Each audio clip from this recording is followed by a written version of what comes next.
For some teams, just making the World Championship could be considered a successful year. For others, whether it's legitimate championship aspirations or just the duty of making their region proud, their expectations are much, much higher. But with great expectations comes great disappointment. Here are the 10 biggest team disappointments in World's history. The only team on this list to actually make it out of groups, they did need a tiebreaker to even secure top seed, which was a surprise already, but the real reason RNG 2018 cracks this list is because people were legitimately considering betting on them to win Worlds against the entire field. With 2 LPL titles and an MSI win, they were one Worlds trophy away from the first ever golden year. Combine that with the fact that their shockingly early quarterfinal exit came at the hands of the third-seeded EU team that needed play-ins to even qualify for the main stage, and yeah, I'd say it was a disappointing end for China's top seed. The underdogs reign supreme at Worlds 2018, when expectations were at their lowest. The G2 dynasty will be defined by taking down RNG.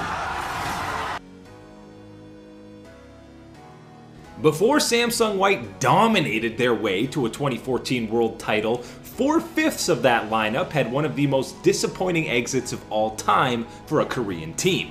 2013 Samsung Ozone is the origin of the Dade Award. At the time, Ozone's mid laner had a similar level of hype to Faker, and he did not deliver on the biggest stage, as Ozone fell to Europe's Gambit in a tiebreaker and failed to advance to the knockouts. They remained the only Korean team to fail to do so for 5 years. After dethroning Fnatic, Europe had high hopes for Alliance in 2014. Their ceiling was reached with a perfect game performance against Korea's Najin Shield, setting the table for maybe even a first place finish. They just needed to dot their I's and cross their T's and pick up a dub against the winless wildcard squad Kaboom Esports. A single game loss had the hopes of Alliance and all of Europe together come crashing down in an instant with a 3-3 group stage exit. Danagorn very low. Shook. Gonna get hit up, start of the fight. They're gonna win. They're gonna win. It's almost about to go down. My God. Alliance down. Kaboom. They flip the fuse, and they are gonna take the game here. It's just a bit more. Frost's charmed up, and it's the kiss of death for him. A triple kill coming in for Tinos, and I can't believe it, D-Man. Kaboom takes the game over Alliance.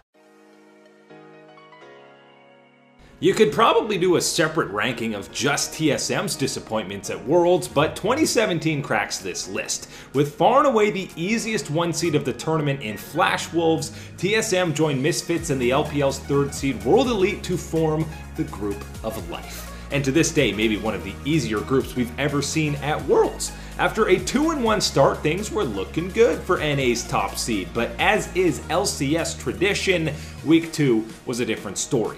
NA Jason saving Flash memes aside, TSM put up a 1-3 performance that included giving Flash Wolves their only win of the event and a tiebreaker loss to Misfits that ended the team's run at Worlds, short of top 8 yet again. It wasn't just the losses, it was the feebleness in which TSM lost in Week 2. It just felt like they rolled over and watched as the other team slammed down and crushed their Nexus over and over. Before the good old days of G2 winning MSI and making World Finals, their debut at Worlds was anything but pretty. The back-to-back European champions followed up their vacation memes from MSI in 2016 with a 1-5 finish. That included 2 losses to the LCS's CLG and wildcard Albus Nox Luna, who didn't play like a wildcard, to be fair. At least EU's top seed made it into Smeb's career highlight reel. Up with the burst down the Baron, and they're hoping to get Rock to pull out. Gets rooted, they're going! Teleport's coming in! Curtain Call and Wish have already been used, and Trick is running away! Expect gets caught down. He's got a PA, remember, but he needs Mega... Oh, no! Deleted! If ever I've seen one! A G2 are aced! After an impressive run through the LPL Summer Playoffs, LGD came into Worlds 2015 with the reigning world champion AD carry in Imp and a rising star mid laner in God V. Put into a group with KT Rolster, Origin, and TSM, LGD were huge favorites to finish top 2, but we quickly witnessed God V's transformation into Gold 5, and LGD started their Worlds with a disastrous 0-4 run, which included TSM's only win of the tournament. They saved maximum embarrassment with 2 wins to close out their tournament, but the damage was already done as they missed out on top 8 and the curse of the LPL first seed began.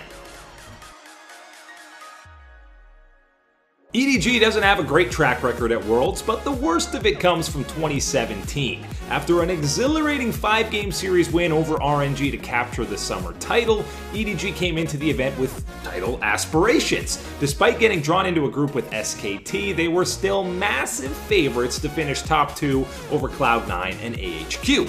Of course, the LPL's top seed would drop games to everyone in the group en route to a 2-4 last place finish that included 2 painful losses to SKT with some moments you might be familiar with. Bang is hiding, he's coming! Bang looking to come in, here comes your initiation, there is oh my God! Banger Shockwave will find them all! And SKT, with a hell of a response, will take down 4! There's rarely actually any expectations for NA teams at Worlds, but with TSM returning to the international stage for the first time since 2018 and as a top seed after an impressive 22-game playoff run to win a title, and with Bjergsen and Doublelift reunited, come on, you had to have some hope. Throw in the fact that they were given a near best case scenario group that they should have at the very least been competitive in, with a legitimate shot at finishing top 2. Now TSM was competitive in most of their matches at Worlds, but iconic plays such as the old Baron for Nexus trade and 9-man sleep helped guide the team to become the only first seed to ever finish the group stage with a perfect 0-6 record. After beating SKT, Griffin, and Kingzone in an LCK regional gauntlet run that would give the Kanto Elite 4 a run for their money, Gen G arrived at Worlds to defend their World Championship with all the momentum in the world. With the defending champs and overall tournament favorites in RNG in the same group, it was all doom and gloom for Cloud9 and Vitality. Instead, it was a beginning of a Western uprising as Gen G finished dead last in the group and with only a single win, becoming just the 2nd Korean team to ever miss out on the knockout round and first defending champion to hold those honors. The turrets are falling! Royal never give up! The MSI champions are punching their ticket to the quarterfinals! They will slaughter Gen G! It's a 23-minute win! Fresh off the press from 2021 Worlds, it cannot be understated how big of favorites Fun plus Phoenix were at this event. Despite losing in the LPL Summer Finals to EDG, most people chalked that up to a bad day and still had FPX's overall tournament favorites as a 2nd seed.